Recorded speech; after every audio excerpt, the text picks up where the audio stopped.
A good response officer is somebody who can work in a team but also on their own initiative, to be able to think fast, be a problem solver.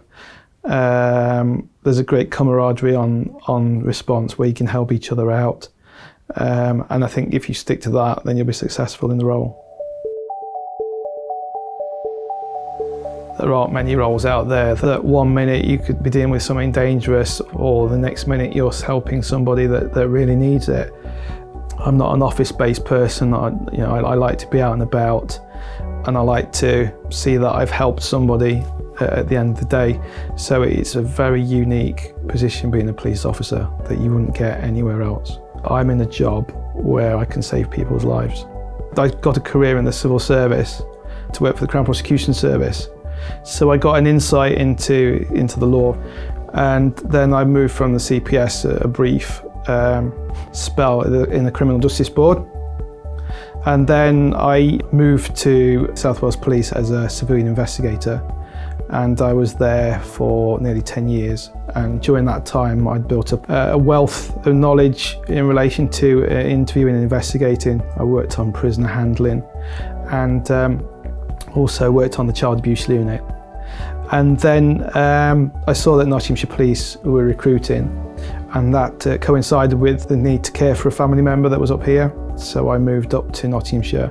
It's on the front line of policing, so it's dealing with a lot of emergency calls.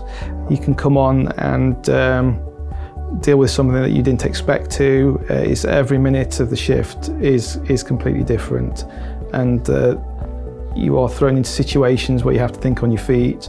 Being on response, you are not only a police officer, but you can be a social worker, a medic, sorting out problems.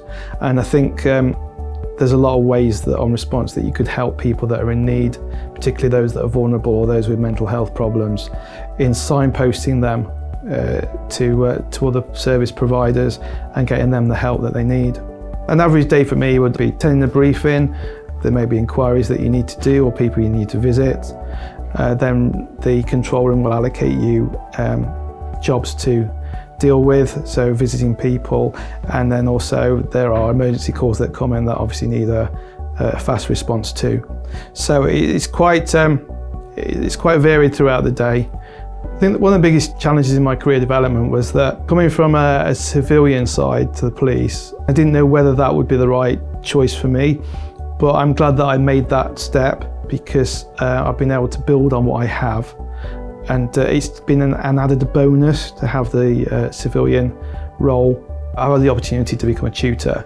I find that rewarding and enjoyable, so I'll help other people in their path throughout their police career. And then at the end of that tutor period, to find that they're competent at what they do, and that's because partly down to you. And I think that's rewarding and satisfying.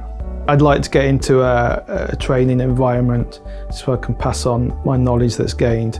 Also, I'd like to work more with officers who have dyslexia, because having dyslexia myself, it's been good to pass on my experiences and to help other people. It's a continual process of gaining skills and training that I hope will help me in the future. Be yourself, listen to other people, take on board any constructive criticism that you've got and use that to build. The police is kind of a second family. I don't have a large family, so it's the camaraderie and the friendship that you get and the close working that you get with other members of the shift, and that you help each other out, that's the best.